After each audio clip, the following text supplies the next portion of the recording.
What is up, everybody? Welcome to another episode of the LA Soccer Hub Show. My name is Gio Garcia, and today is Monday, August 1st. Can't believe we're already in August, man. To me, it feels like this year's been flying. Like I said, I can't believe it's already August.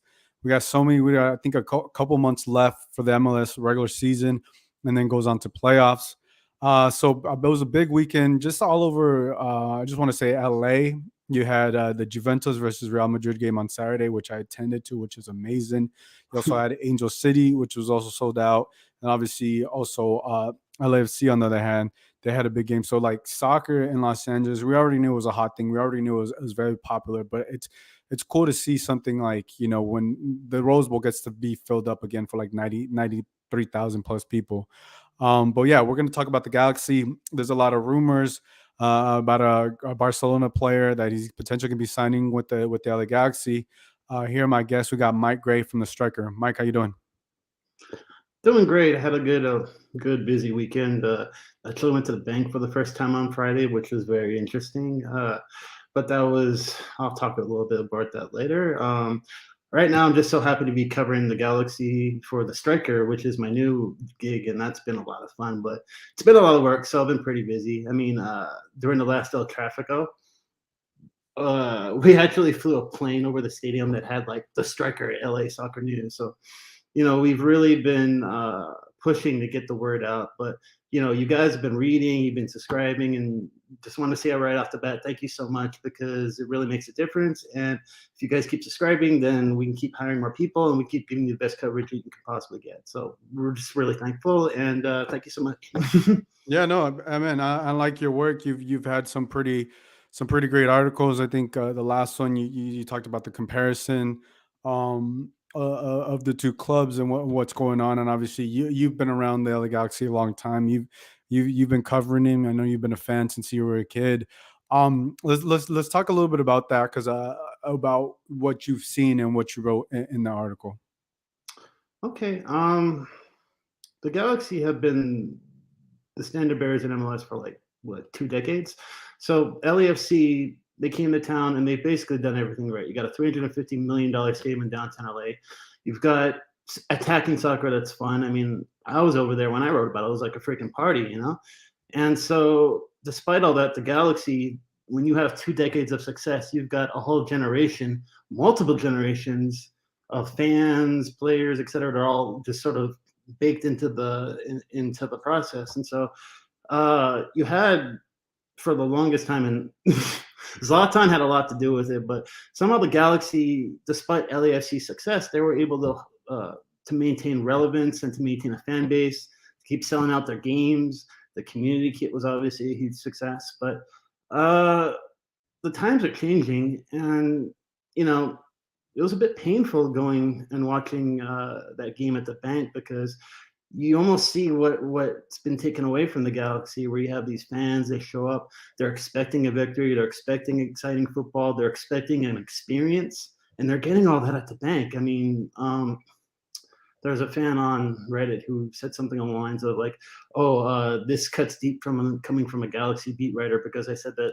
the bank was the MLS 3.0 experience at its most idealistic," and it is. I mean, you go there and it's a party, and then you go watch the Galaxy and they're struggling. They're out of the playoffs right now. They're in the eighth spot.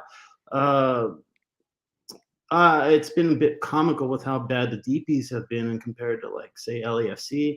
I mean, that was the one thing I wrote about in my story. If the Galaxy are signing second division players from France on a DP deal, and then the LAFC are turning around and getting Chiellini and Bale on TAM deals, I mean, like that's not even a comparison. And so, you know, the Galaxy, it's almost as if that they were good for so long that there was always this sort of naivety and a lot of us have been like that. Where it's like, well, it's the Galaxy, so eventually they're going to come back. They'll figure it out. We're at the point now where that's not going to happen unless some serious changes happen. Some serious changes occur in the front office, and the Galaxy haven't made the playoffs 4 out of the last 5 seasons. So I mean, it's a story that speaks for itself if you think about it long enough. Yeah, and look, and I think it's also when it comes from you. because of what you've done for the Galaxy community and what you've done. Obviously, as far as long as I've known you, I know it's been a short, like a couple number of years that we've known each other, but I think like I've told you after the game, you have such a great writing style and you know how to communicate. And when I was reading your article, I really liked it because like you said, it was painful, but at least you were kind of honest of what you saw. Um and I think to me it's like the Galaxy the Galaxy should also be doing that. It's no reason for them not to be doing that. By no means. I think it's more than just hiring. It's more than just bringing in players and all that. And obviously, we've talked about this numerous times on this podcast. But we'll see what happens moving forward and in the future with the other Galaxy, because right now, sitting in eighth, it doesn't look good. And then I started off this podcast, like soccer is going not just in LA but also in America. Like, you got teams from the Premier League, La Liga, from some of the biggest clubs in the world are coming here doing these US soccer tours. And then I forgot, I think it was FC Bayern, and I think want to say Man City, that went to Green Bay and they sold that out. You know what I'm saying? And there's no MLS club in Green Bay, right? And I think the closest maybe Chicago Fire. I don't know if that's the closest MLS club. My geography, it may be off, but if I would have to guess, like if you're able to have 93,000 fans in Lambeau Field, to me, like the sport is not that it's not interesting. It's like, I feel like almost every MLS club has like, I don't know, has a great opportunity to capture those fans. Obviously, we're not going to compare MLS to the Premier League or anything like that because it's not there, right? But you do have fans that want to watch the sport. And I think that proves it with the tour. And obviously, it's easy to sell when you have some of the best players, some of the best teams, and everything like that. But I think, to me, there's a lot of fans that watch right, they call them quote unquote the Euro snobs or anything like that. But I think you can convert a lot of those fans because it's the same sport. It's not maybe at that elite level, because I never watched MLS until like 4 or 5 years ago. And once I got into it, then I'm like, oh, okay. Like now I have a podcast and we're talking, I never thought Yeah, I would yeah. have a podcast talking about like MLS clubs, but look at me now, you know what I'm saying? So I think, to me, there is still a great opportunity to get some of those fans and a lot of those people interested. Go ahead. Well, when I was in Austin, I actually talked to two people outside of Terry Black's barbecue. They both had Austin, like the new away jerseys that are so slick. And then I asked, "What are you doing here?" And they're like, "Oh, Austin." And I'm like, "Oh, where are you from?" One goes, "Oh, I'm from New England." The other goes, "I'm from New York." And it's like, why are you guys here? Well, because apparently the soccer culture is like, they see the fans, they see the stadium, they see the colors, and they want to be a part of that. And so you can replicate and let's just be real here. When people support teams from Europe, they're not supporting middle of the road teams. It's the superstar clubs, right? But you can replicate that here.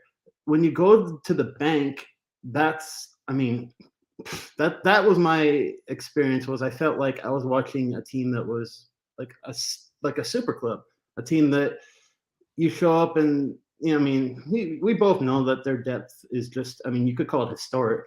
So I mean, every single player on that team has attacking talent and can score. It's head and shoulders above everything else, with the exception of Austin right now. So again, you take the $350 million stadium, you've got that roof. So when the 3-2-5-2, I mean, one drum like this and you hear it, and then those fans are, I'll get in trouble if I say again about the 3-2-5-2, but the fans, I mean, they put on a show, and so that happens. You've got these uniforms that are obviously, I mean, I like the black and gold. Galaxy used to have black and gold. That's how I know I like it. But I mean, it's just a complete experience. And I've talked to journalists off the record, and it's hard to find someone that's going to tell you that going to a Galaxy game is going to be such a better experience than going to an LAFC game. And we were talking about how this is painful, but the truth matters. And I think that the first step towards a lot of these changes are just acceptance, being able to say just out loud, LAFC are doing a better job than the Galaxy. Up until recently, that wasn't happening. You just had a lot of journalists being polite, and all of a sudden you're seeing that dam break a little bit, where it's just so obvious that one team's front office is doing things that the other can't even comprehend. Yeah, And and if I can just add to that, you just hit it, is the front office and the ownership group. That's where I see the biggest difference, right? Like if you're a fan of either LAFC or Galaxy, the passion's there.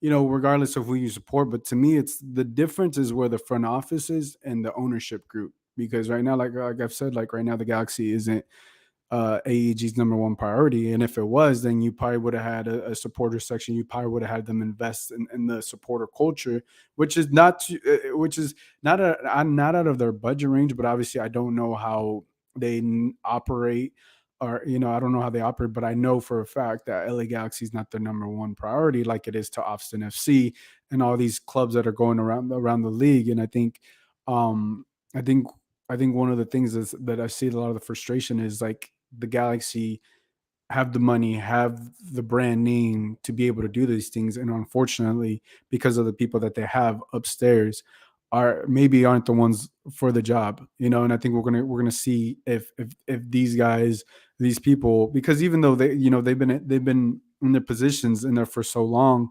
that I think it comes to a point that like they need to move on from those people, or I think, like I said, AEG just needs to sell the team to someone that's going to prioritize the LA Galaxy as the number one priority, because right now it isn't. But look, you did a great job on the article. Definitely check that article. Let's talk about obviously we'll talk a little bit about this game, and then we'll get into Leagues Cup. Obviously, the Galaxy lost to FC Dallas 1-0. I think Jovic. I didn't watch the game. I was at the Juventus Real Madrid game.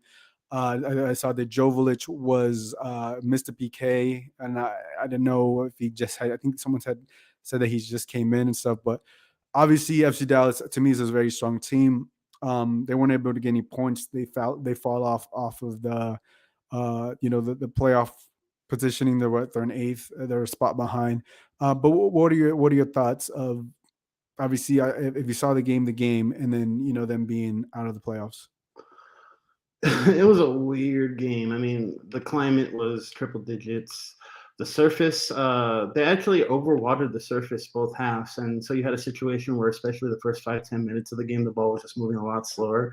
And by the way, that first 5-10 minutes, that's when Dallas actually had their first goal, which even that was weird because Vanny spoke in the press conference afterwards about how ball slipping behind the back line, that was exactly how Dallas would score.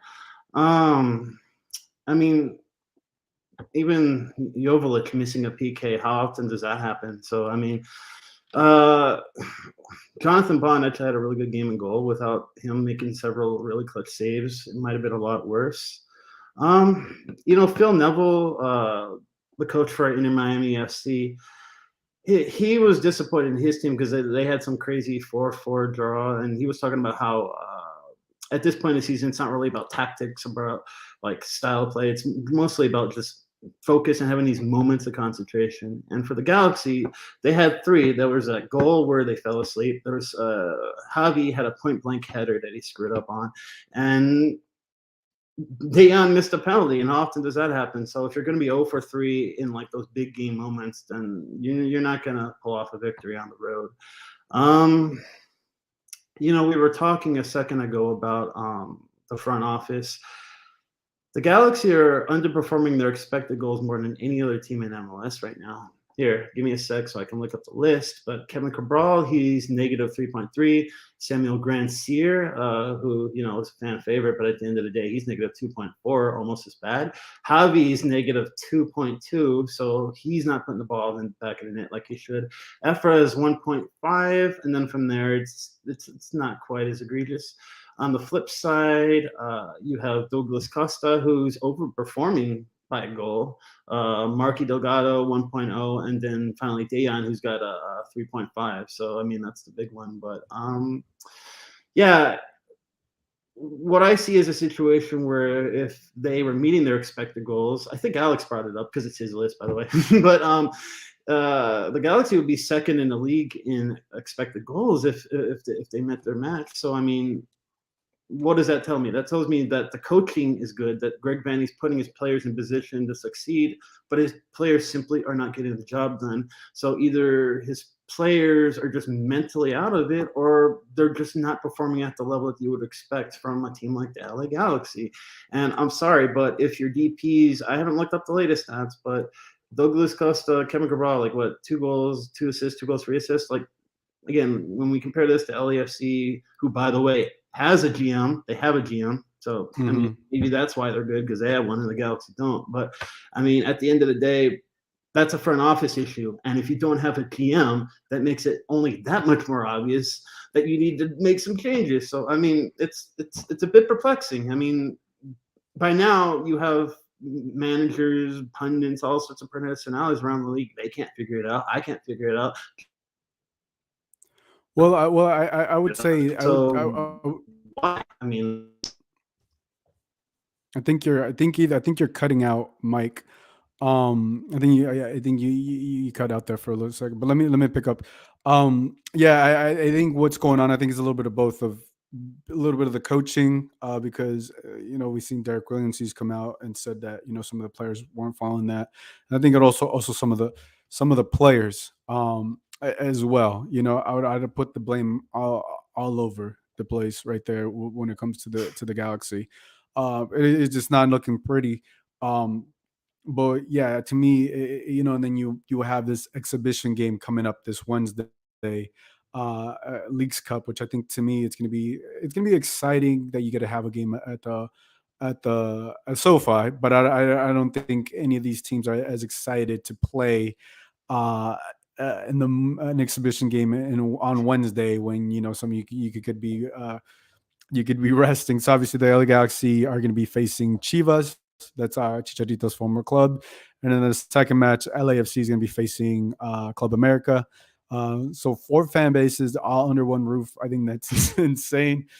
I hope everybody's able to keep calm. We'll see. I don't know if we'll see if this is going to be a good idea or, I think I saw people when it first came out. They're like, "Is this going to turn into like WWE?" Hopefully, that's not the case. But you have 4 very passionate fan bases. As you were going here through the Instagram here of the Leagues Cup. But yeah, I guess it's always fun when you can have some of these exhibition games. And to me, I feel like it'd be better. It could be maybe planned out better now when you're having like the Man U's and you're having some of these Liga MX or some of these MLS teams play Liga MX teams and also play these European teams. I think moving forward in the future, maybe this is an idea that the MLS could have like a 2 week break to have these exhibitions and not have them during the regular season. So that's just one totally. thing, but it is going to be so fun. I think that's a big thing.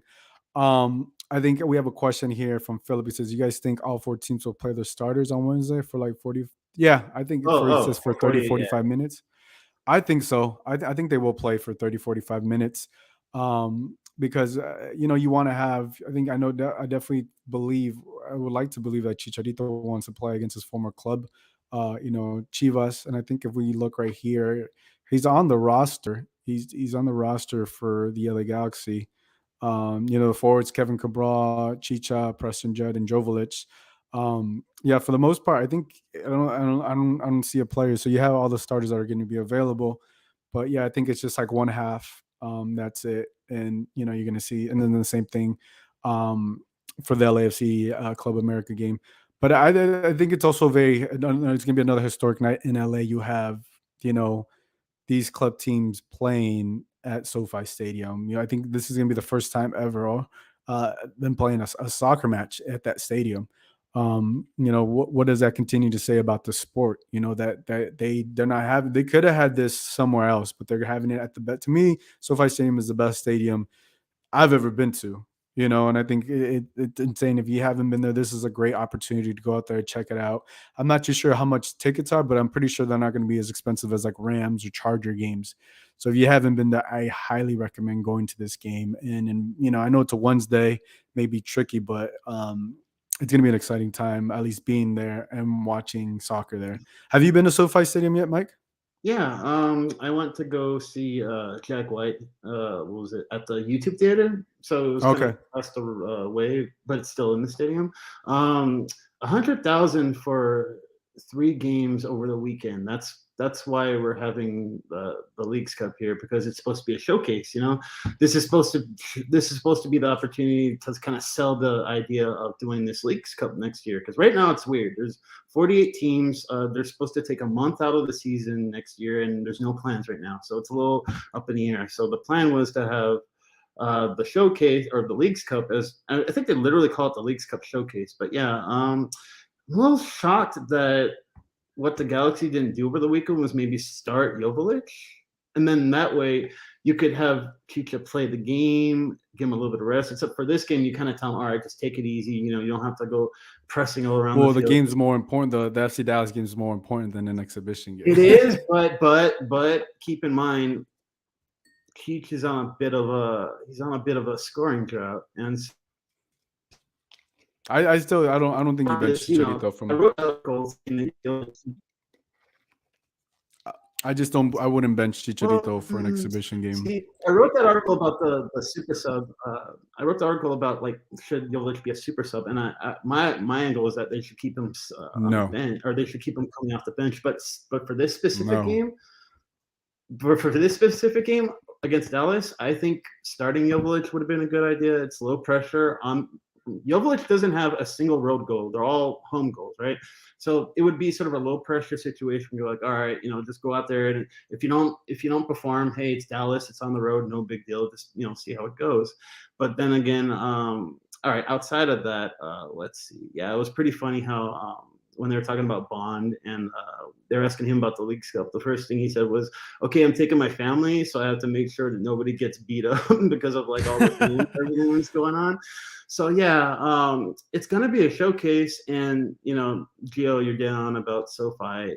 It's a destination venue. That's why they're having it here, because you don't have to even give a damn about the teams. You can just go just to, like, marvel at the stadium. It's gonna be insane. I'm a dork. I like stadiums. I could just walk. That was the first thing I did. I spent almost an hour just walking around the whole venue, which, by the way, I got lost the first time I was there. It's insane. Like, I'm telling you guys, this is the opportunity to do it. You can go check it out. Let's talk about the biggest news. Obviously, Riqui Puig, Barcelona player.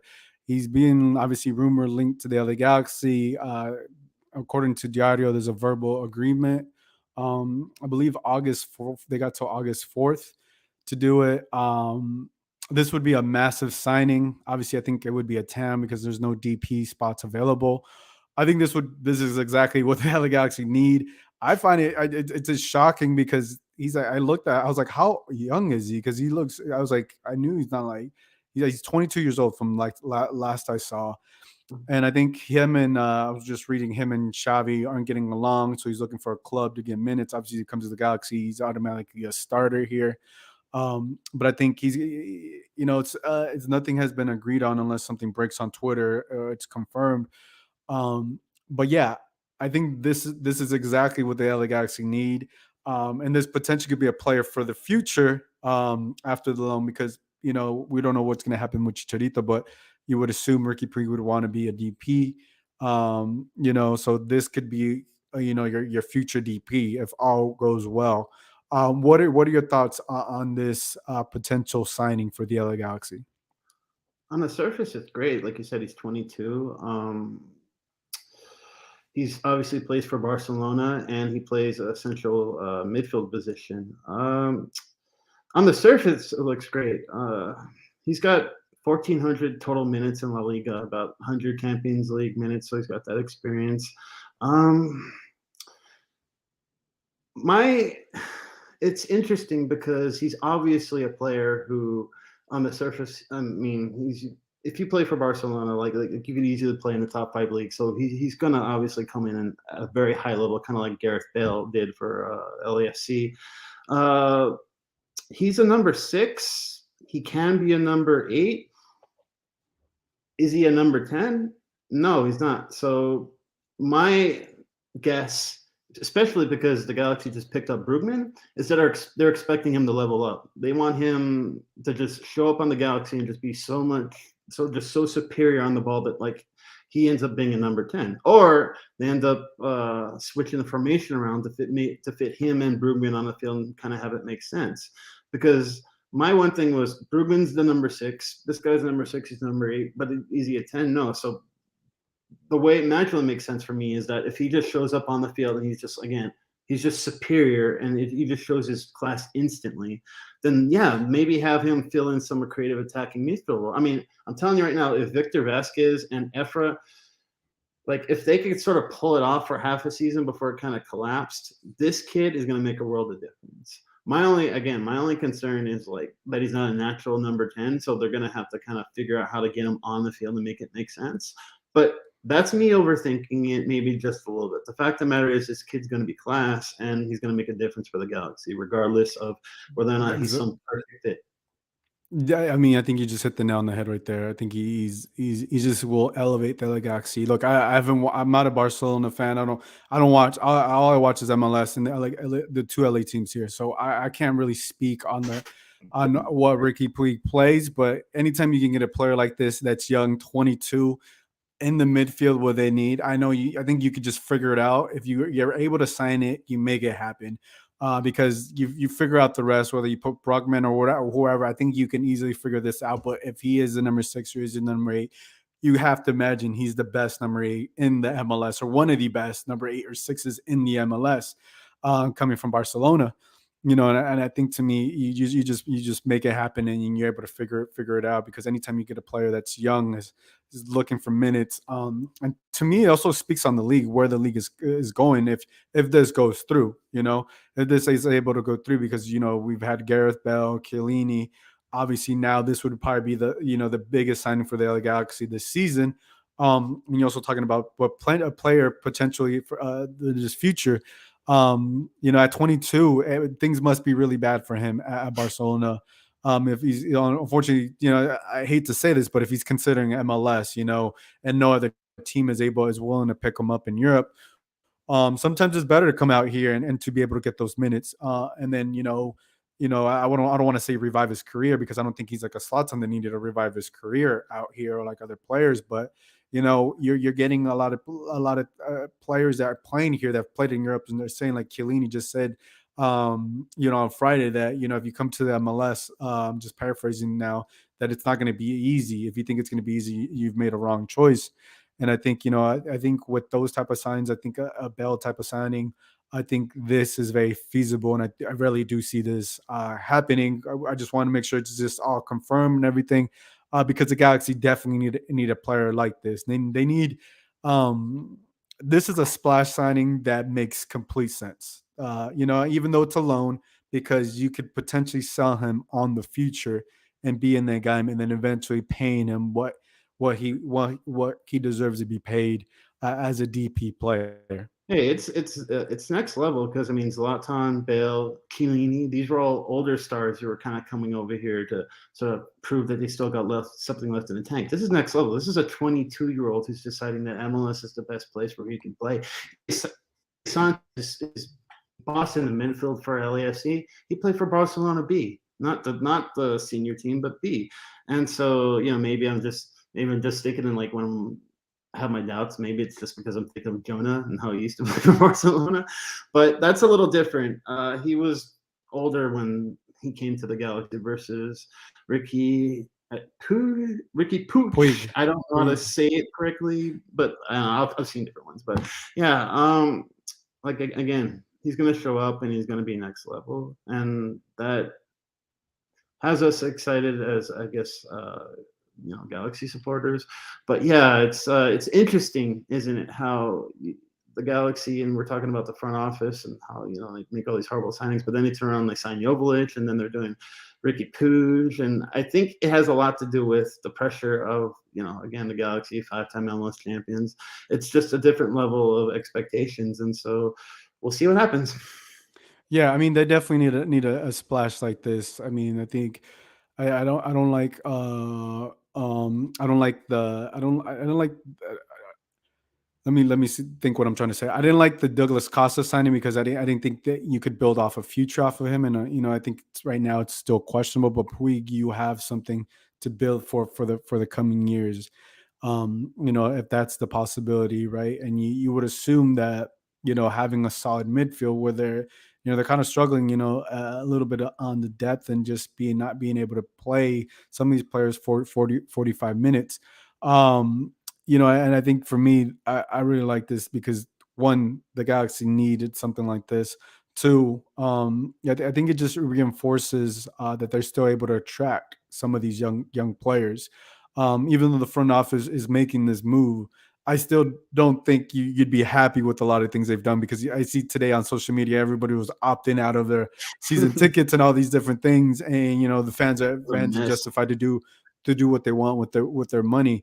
But definitely a sign like this could engage them to come back. But at the end I of the day, remember when the club signed Douglas Costa, and we were talking about it on this show, and I didn't have an opinion because I mean, what has Costa done in Europe the past like 5 or so? I mean, exactly. Well, that's what I'm getting to my point. I think something like this makes it more eager and gets you thinking. But at the end of the day, it's the trophies that get you to sign up for the season tickets, and not necessarily the signing of the players. Right. That's one thing that will attract you to do it. But I think the main thing is winning a championship, and potentially Puig. I don't know if we're saying it right or whatever. Look, I'm not gonna sit here and say like I'm the professor of knowing how to pronounce things, but I think it's in a. We'll just go by its first name, Ricky. Ricky. But yeah. Anything else you'd like to add before we let you go, Mike? Looking at my notes. No, we got everything covered. I'm just looking forward to Wednesday, and then like take 2 hours to get out of the parking lot. So Yeah. Yeah, Wednesday is going to be pretty hectic. Well, yeah, man. Mike, thank you for being on, guys. If you haven't had a chance, definitely check out his articles, his content that he's putting out at the Striker. Those guys are doing a great job. Obviously, bringing on Mike, hiring Mike. So for Mike, this is Gio. We'll catch you guys next time. Give us a minute, and we'll be right back.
All right, guys, and we are back talking LAFC. The Black and Gold got a big win against one of their biggest rivals, the Seattle Sounders. Gareth Bale made his home debut. Chiellini got the start at the bank, so I think it was a big night. And also, Mahala with the banger. He had an insane banger. So big night for LAFC. Big night for the Black and Gold. Obviously, they keep adding. They stay in first place. So here to help me talk about all that, we got JP. JP, how you doing? Good, man. How are you? Big win, like you said. Yeah, man. No, I'm doing good. Lots going on. Lots going on in LA. Like I was just talking about, like LAFC is doing big things. Obviously, Juventus, Real Madrid were here this past weekend. I was at that game. I had a lot of fun at that game, and just seeing how the sport's not just growing here in LA, which we already knew was a hot thing, but also just around the country. Yeah, really exciting games. Angel City was full. I was there. And then, obviously LAFC always fills up the bank. And then, I saw an hour before the Real Madrid Juventus game and it wasn't full. And then in the span of an hour, it really got packed. So, yeah, I mean, I still think LA is the soccer bed of soccer in LA. I mean, LA, yeah, it's the mecca of soccer here in the US. Yeah. Everybody plays it in LA. Well, the reason why it wasn't full to start, because it was the traffic was insane. If you've ever tried to go to the Rose Bowl when there's 90,000 people, I was even late and I left like an hour and a half before, and like because I had like a parking pass. I literally parked my car in the neighborhood right there, and I had to walk for 30 minutes because there was no way I was gonna. It was faster. This is how crazy it was. It was faster for me to walk 2 miles, park my car, walk 2 miles, than wait in traffic to get into like the parking lot. Because I just talked to some neighbor that was just outside his house. Because anywhere you try to go to the Rose Bowl, if anybody says try to go to the Rose Bowl, it's insane. I probably should have left 2 3 hours earlier, but I had a lot of things going on, and to me, that's when I knew that was like my first time ever. I was like, oh, I got more than enough time, and then I had to walk, and I just barely made it to kickoff, and then even like at halftime, people were still coming in because traffic was so bad. Yeah, it's pretty tricky to get to the Rose Bowl. They need to figure it out, especially come the Olympics, because they're definitely going to use that stadium. So they're going to have to find a way to get all the tourists and all the visitors in promptly, because Pasadena is not really a big city, and all those people coming in is going to cause a lot of traffic for the people and the visitors. But yeah, really really exciting to see what the World Cup is going to look like, now with filled stadiums. Now 4 years from now, the sport's really going to grow. So it's going to be fun to see every other stadium get packed. Yeah, no, I mean, yeah, I agree with you. They got to figure out because man, Rose Bowl, you got to get there 3 hours ahead or something, because it's not. I don't know. It's not an ideal time if you even get there like an hour before. It's crazy. Like even having to walk. But let's talk about obviously Friday's game. Like I said, Mahala, Carlos Vela, they got the goals. Obviously, you also had Gareth Bale, Chiellini. What did you like about this game on Friday? Uh, Oh, I think we might have lost them. Well, I think we might have lost them. So I'll say what I liked about this game. I like that Mahala. I like Mahala's game. I like his confidence. I love what he's doing.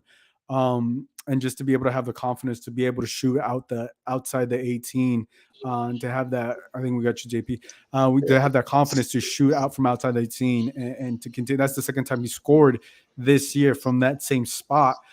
JP, I was just talking about, Mahala and his goal. What did you like about his performance? I think he looked a bit more settled and a bit more calm. Usually he kind of is erratic at times.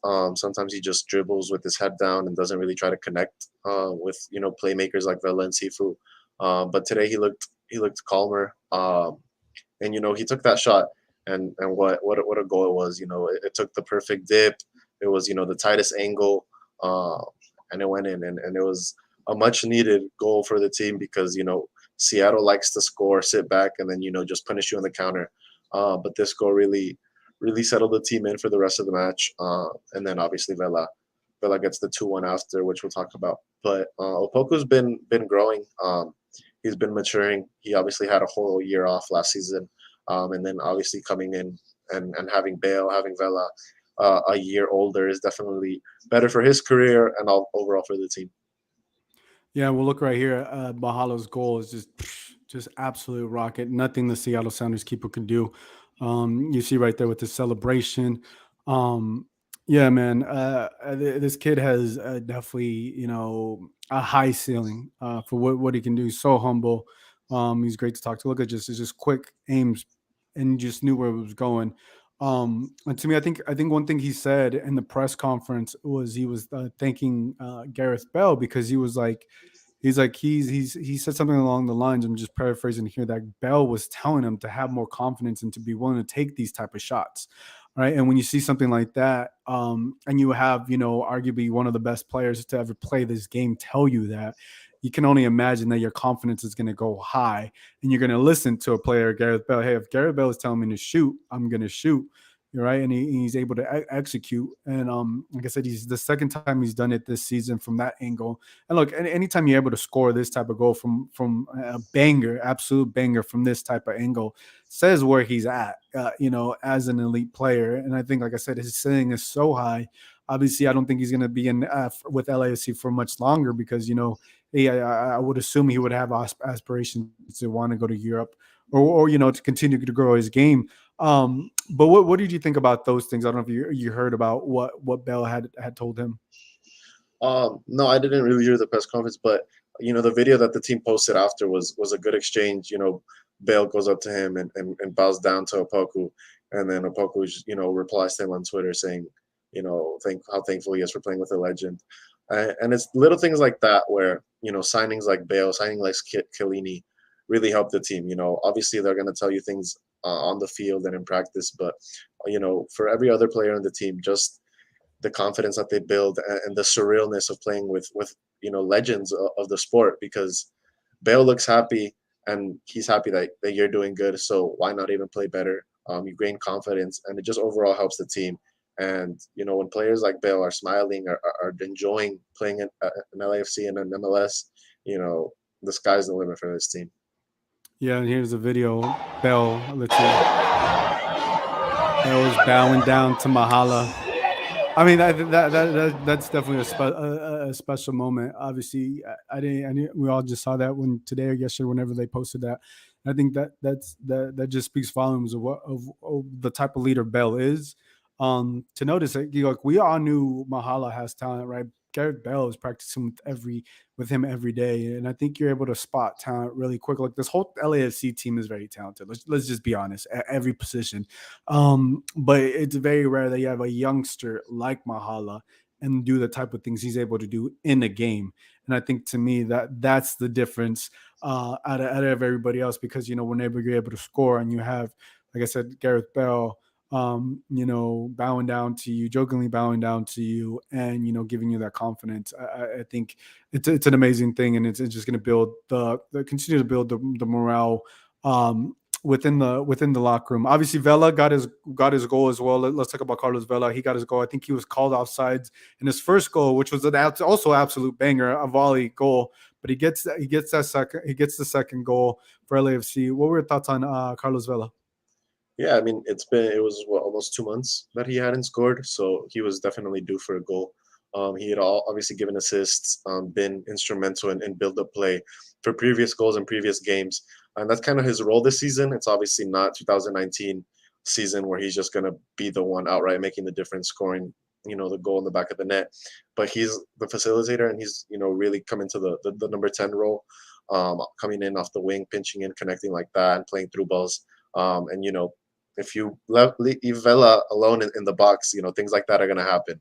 It was a nice nutmeg, cheeky goal on Frey there, and a half volley. But it's games like these where your big players need to show up, and Vela obviously wanted to get Seattle back. So it's nice for him. It's a boost for confidence for him and the whole team, because if your captain scores, then good things are happening. Yeah, and I think another thing too is Jose Cifuentes' assist to get the ball right there, right on the money. I think Jose Cifuentes has been part of almost every single, at least one goal of the last couple of games, whether he's assisted or scored. And obviously Carlos Vela, anytime you get the ball right there, right in the box, you expect them. It's almost like a guarantee that he's going to score. I mean, this one's a little bit more tricky because he had like a slide. He had to kind of like scissor it. And obviously went through the Seattle Sounders keeper's leg. But and you mentioned that Carlos Vela hasn't scored in a while, and he ended up getting player of the game from LAFC, and I think that's a big thing for him. I also think big thing for LAFC to beat a Seattle Sounders team who was a little, I would say, like, didn't have all their players, but nevertheless you still want to beat them because this is a team. This is a team that LAFC is going to face in the playoffs. I just have a feeling that they will, and it's good to have this morale because this is, for me, like, it's been a while. That I've seen them have a tough game because obviously the signings and everything that they've had. But I feel like that first half was very a little tough for LAFC because how physical the Seattle Sounders tend to play. LAFC, and then they were able to adjust because I think they went down first. They were able to adjust and then getting the lead right before half, and then talk so much about how this team is able to fight back no matter what the score is. Yeah, obviously it was unlucky by Murillo. Ilie should have cleared it, before. Murillo also, obviously is a center back. You should try to clear the ball, but just a little hop or just mistiming it, and it goes into the back of the net. Murillo, who has been solid, this season, really grown into that starting center back role. A lot of people didn't expect it, myself included. So he's really settled in there. Obviously unlucky, but you go down early versus a Seattle team that likes to sit back and counter. and then you press them high when they're playing out of the back, and you punish them like that. So yeah, like you said, LAFC are fighting back, and then you control the game in the second half. Obviously, you want to score, especially when with Gareth Bale coming off the bench and maybe getting the third and closing it off. But you still get a win against Seattle, and sometimes you just have to close games out. Yeah. Let's talk about Gareth Bale. Obviously, when he was coming in, that was a big thing. I think another thing that kind of just stood out was Gareth Bale. Not Gareth Bale. Chicho Rongo was very upset. Look, you have so many talent. When you have such a competitive team, not everybody's going to get minutes. Some players' minutes are going to have to be cut or limited because of the deep roster that you have. Um, were you surprised with the Rongo's reaction? How upset he was? Because the biggest thing to me is that you could be mad, but I think he was so mad that he didn't want to acknowledge Steve Cherundolo on the bench, like high five him. Typically, what you do. What were your thoughts on that? Well, I mean, Escobar also got mad last game against SKC, and he started this game and also had a good game. So, like Dolo said, he likes it. That they get upset because they obviously want to be on the field, and then come practice this week, they're going to do everything they can to get back on the field and stay longer. So it just shows hunger. Players get upset when they come out, especially when they don't think they're having a bad game. It's an acceptable reaction. I don't think Chicho was, blatantly disrespectful when coming off. He was just upset, and he'll get over it like everybody else does, and then just go back to work this week. So it's fine. I'm pretty sure Chicho is mature enough, old enough to understand what he did, and Dolo obviously will manage it properly because he seems like he has great relationship with the locker room. Yeah, no, I agree. Look, and winning cures all. Like, regardless, if LAFC were to lose, probably be a different story. Yeah, but to me, I think we've never seen Chicho that mad or upset, obviously, and it's a weird thing to be that mad or upset when your team is winning. I think that to me was a little odd, but at the same time, like he's gonna want to play as many minutes. He's gonna want to score as many goals as he can. But I think to me, there's going to be there's also going to become a time, a point that like Dolo's going to go with this top three. And I wonder if it is Chicho, even though Chicho is the leading goal scorer. Like, I don't want to make too much of it, but like to me, Chicho, if you're scoring the goals, I think he might have felt that he deserved a little bit more of those minutes. But look, LAFC got the win, and I think this is the reality of some of these players. Outside of Gareth Bale and Carlos Vela, you for sure don't know who's going to be, quote unquote. I'm assuming Bale the next game is going to be the starter alongside Carlos Vela, who's going to be the third. You have Mahala, who's scoring bangers and having a great performance. You had Brian Rodriguez, who's obviously subbed in. Someone's not going to get some minutes. Someone's going to get those garbage minutes, unfortunately. And that's what happens when you have such a talented roster, such a deep roster. It's a good problem to have, and Dolo's the one that has to figure it out. Yeah. And that exactly that's what comes with the job. Let's talk about Leagues Cup. Leagues Cup this Wednesday. LAFC are going to face Club America. The LA Galaxy are going to face Chivas. Obviously, LAFC have an interesting history with Club America because we all know Memo Ochoa. He faked the injury, or he faked that Atuesta injured him. I forgot what exactly, but I don't know. He Hit was him, just yeah. flopping or hit him or whatever. And yeah. So now, like, there's still some bad blood because Atuesta wasn't able to play in the final, and everybody assumes if Atuesta was able to play against the final against, what was it, Leon or Tigres? Was Yeah. it I forgot who. Tigres. Tigres, right? Tigres against Tigres, LAFC probably would have won or had a better chance or whatever. It's an exhibition match. But what are your thoughts on this Leagues Cup exhibition? Yeah, I mean, it's going to be exciting to see four big fan bases all in one stadium. How they're going to display, the passion and support for their teams is going to be interesting. Two big matches. It's the biggest Mexican clubs against the two LA teams, and soccer's huge in LA, like we saw this past weekend. So it's gonna be very interesting to see. LAFC and America, like you said, have history. The Galaxy and Chivas don't really have history, so it'll be interesting to see Chicharito playing his boyhood club, Vela playing his boyhood's club arch nemesis, which is America. So it'll be interesting to see who starts, who gets minutes, how much they really prioritize this game, and what they do, because SoFi is turf. It technically is a smaller field. It's not approved by FIFA yet. So it'll be interesting to see the field's dimensions and how Dolo wants to play in it. Yeah, look, and the roster just came out. It's pretty much everybody's available for this game. I expect Carlos Vela, Gareth Bale, Chiellini probably play like 30, 45 minutes. I don't expect them to play the full 90. It is an exhibition, but it's a great showcase for the Leagues Cup 2023, which, as we all know now, is going to be the biggest, tournament between Liga MX and MLS. It's going to be one big tournament. Both clubs obviously both leagues are gonna come together. I think there's still a lot of things to figure out. If are they gonna play one home, one away game, everything like that, how it's gonna be broken down. But it's an exciting time because these are arguably the four biggest clubs or the two biggest clubs in each league. Obviously, these are the two biggest clubs, one of the two biggest clubs in MLS. We all know if Liga MX, right? Club America has the most championships. Chivas has a big history in Mexico as well. So we could potentially see these teams too down the line next year when it actually means something.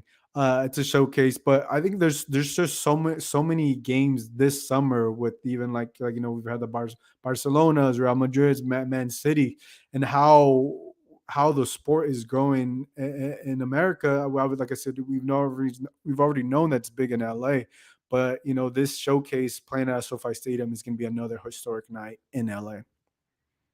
Yeah, like you said, it's going to be big, and it's the showcase. I think it's already been said that it's going to be 15 host cities come Leagues Cup next year, and then both leagues are going to stop play for this tournament, and it's going to be big, and it gives CCL spots, which is ultimately still the biggest tournament in North America, club wise. So it'll be interesting. America and Chivas aren't really doing too good in league. The Galaxy is borderline playoffs, and then LAFC are up top. So LAFC can play their starters, and they're just gonna have fun because there's no real pressure. Maybe come MLS time, because they're still comfortably in first. And I expect a lot of rotations. I don't know if it's unlimited subs, so if it is, most likely Vela gets the first 30 minutes and comes right off. So it'll be interesting to see how Dolo manages it. Yeah, and I think to me another thing is you want to see some of the players aren't getting as many minutes. This is a good game for some of those players that aren't getting the minutes. Right? You talk about John McCarthy. There's a number of players that how deep LAFC really is. And you want to see what those guys can do. And I think this is a perfect game to do this against a Club America side who's been playing literally everybody. They've played Real Madrid. I think who they played Man City, I believe. They've literally played every single big club in the entire continent, from MLS to La Liga to or you name it, the Premier League and all that. Club America is definitely they're on tour. They're definitely on tour, having all these games. We should also mention Liga MX is also in season too. So, right now the LAFC is by far the better club of these four clubs are currently standing. But to me, I like that, next year we're going to have Chiellini versus potentially Chivas or Club America or Monterrey or whoever in Leagues Cup. To me, that's exciting. You have a Gareth Bale, he's going to go down to Mexico or wherever the 15 cities are. I would assume somewhere in Mexico, he's going to go down and play down there. And I think that's what's exciting about this tournament because you don't typically see that often. We're so used to these European stars playing at the big cathedrals of football, world football, but now they're coming to MLS. They're going to go play in the Leagues Cup. They're going to go play down in Mexico. So I think that's exciting. They're going to play in CONCACAF. You would assume, they're going to be, depending how LAFC does, you would assume they're going to be in the CCL next season or next year. And I think that has to be exciting. Yeah, I mean, LAFC are really en route to getting their CCL via Supporter Shield. So they should get used to playing other teams outside of MLS. They've done it before, but a lot of those players aren't there anymore. So they have a lot of new players that maybe aren't accustomed to CCL. So they should get all the exposure they can. Bale and Chiellini obviously have no real issue playing with in foreign stadiums. They've done it their whole career. But yeah, it should be exciting. SoFi is a beautiful stadium. Haven't been there yet, but from the pictures, it's great. It's insane. It's insane. So You have to, bro. 32. You have to go. You have to 32-52 there is gonna be very interesting. And hopefully security is really up to it, because as cautious and optimistic as you want to be, these four fan bases in one stadium is not necessarily the best recipe. That's insane, man. That's the craziest thing. I hope they have SoFi Stadium is big enough to separate these fan bases, but look, you get we've seen at LAFC like Galaxy games. You hope everybody's able to be respectful. You got to have a lot of security and a lot of police officers, sheriffs, whatever you name it. So yeah, we'll have to see what happens here in a couple of days. Yeah, if you go, have a good time, man. Enjoy it. Don't get crazy and start all these fights and everything. It's a good time to to grow the sport and to have it out there. Carlos brings up a great point. He says, I would be surprised to see Vela get to America. He was favoring his hamstring the last 15 minutes of the game in Seattle. Yeah, I completely forgot about that. We may not see Carlos Vela for this game. Yeah. We'll see. I don't know. Vela, Steve Sharano called it a, what did he call it in the press Cramp. conference? A It was just cramp. He cramp. called it a cramp. He called it a cramp. The soccer guy says Chiellini and Bell aren't playing this game. They're on Find the out. roster. I wouldn't say aren't playing. I would say if they are playing, they're playing limited minutes. I would assume they're going to play some minutes. That's just my assumption. I don't got no confirmation, but that's what I would assume. But yeah, I think the only player, to Carlos' point, is would be Vela. I think Vela would be kind of doubtful because of his hamstring. And they also LAFC play this Saturday at Real Salt Lake, right? I think they traveled to Real Salt Lake on Saturday. So yeah, a lot of rotation. Yeah, I think maybe we won't see Vela, but maybe you do see the rest of the stars. Yeah, it'll be interesting to see, because Twelman and Lalas interviewed Dolo after the game, and he said Gareth Bale's in week 3 of preseason. So you kind of want your players to play in preseason, get minutes. Obviously, Chiellini and Bale are still in their preseason, so they should, try to get restricted minutes and give people a spectacle. People are in a nice stadium, paid money to see stars, so why not? Why not let them play, 20, 30 minutes out on the field, regardless if it's the first or second half? I like that Fox. I think it's Fox Soccer that they're doing those post-game press conferences on the field with the coaches after the game. Um, I didn't know I didn't know they did that. I didn't even know Fox was covering the game while being there, but I saw it later on social media. And I think that's another way to grow the sport. The press you have Lalas and what was it, Rob Stone doing those interviews on the field. I like that, and I think that's something they continue. Whether it's Fox Sports or ESPN, I think that should be like a staple if they're able to do that every single game. I think you're muted. Yeah. I don't like the mid game interviews. The mid I game, don't yeah, the like mid those. game, yeah. I don't like it. Do it. To me, I Halftime. get it, but do it at halftime. Talk to both coaches at halftime, and then talk to the winning coach after the game. Yeah. The mid game, I get it. Unless it's like a 30, they do the 30-minute water break or something like that. Then I think you can kind of get away with it. But I don't like when it's like in game and the coach is not really focused on the interview or whatever. He's more focused on the game, as he should be. They should do it like obviously when the game is at either halftime or not playing. I think that's to me where it makes the most sense. But I definitely like what Fox is doing with those post game press conferences, or the post game interviews, I should say, to get the coach's thoughts, right there, right after the game. I think that's a great way to. It's great. It's good TV. It's good TV. I don't know. I really like that. Yeah, it's a raw emotion right after the game, so they don't really get that much time to reflect and think. So it's the first thing that comes to mind is what they say, and then you can also see fans and the players behind. So it's very natural, and very very good for the sport, like you said, especially here in America, because you want to see more of the coaches' opinions, more of the players, because that's good content, like you said. Yeah, no, I agree. With that said, guys, yeah, like I said, if you guys get an opportunity, I know it's Wednesday. If you haven't been to SoFi, to me, SoFi Stadium is the best stadium I've ever been to. it's amazing. Definitely, if you can go to it, spend. I don't know how much tickets are, but I know it's an exhibition game, but I think it's gonna be another historic night in LA, and to be able to watch two games, I think it makes sense. And then you could definitely grow it. And to me, I'm gonna enjoy this. Obviously, as a member of the media, but also as a fan of how far the sport has come here, how far the MLS continues to grow. Anything else you'd like to add, JP?